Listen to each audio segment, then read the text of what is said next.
আরে তান্ত্রিক বাবা আমার বোনকে বাঁচান, ওর উপরে জিন ভর করেছে। ওরা এখানে না করে তো আমি ঠিক করে ফেলবো, কিন্তু আগে এটা বল জিন ওর উপরে কিভাবে ভর করলো? তান্ত্রিক যে এটার ঘটনা হলো। আরে বোন এটা তুই কি করতেছিস? ভাইয়া আমি চুল স্ট্রেট করতেছি। চুলটা বেঁধে নে, কারণ মেয়েদের রাত্রে চুল খোলা ভালো না। আর তুই তো তোর বান্ধবীর বার্থডে পার্টিতে যাবি, আর ওইখানে রাস্তা জঙ্গলও আছে। আর যদি কোনো জিন তোর উপরে ভর করে ফেলায়, ঠিক আছে ভাই আমি চুল বাঁধতে ফেলাই। আরে বোন কখন যাবি বার্থডে পার্টিতে? আরে এখনই চলো যাই। আরে বোন তুই চুল কেন বেঁধে রাখছিস? তুই কি বাঁধা চুল নিয়ে বার্থডে পার্টিতে যাবি নাকি? এইভাবে কেউ যায় নাকি? চুল খুলে ফেল এখনই। আরে আমার ভাই মানা করছে, খোলা চলে নাকি জিন ভর করবে আমার উপর। আরে কিছুই হবে না, তুই চুল খুলে ফেল, সাথে পারফিউমটাও লাগাই দে। ঠিক আছে চুল খুলে ফেললাম, চলো এখন।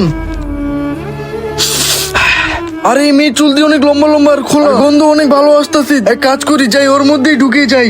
তার আগে এই চ্যানেলটি যে সাবস্ক্রাইব করে দিবে তার মা বাবা যাতে অনেকদিন বেঁচে থাকে, আর যে এই ভিডিওতে একটি করে লাইক দিয়ে দিবে তার মনে আশা যাতে পূর্ণ হয়ে যায়, সেই দোয়াই করি। এই যে হলো ঘটনা, যদি আমার কথা শুনতো তাহলে আর এটা হতো না।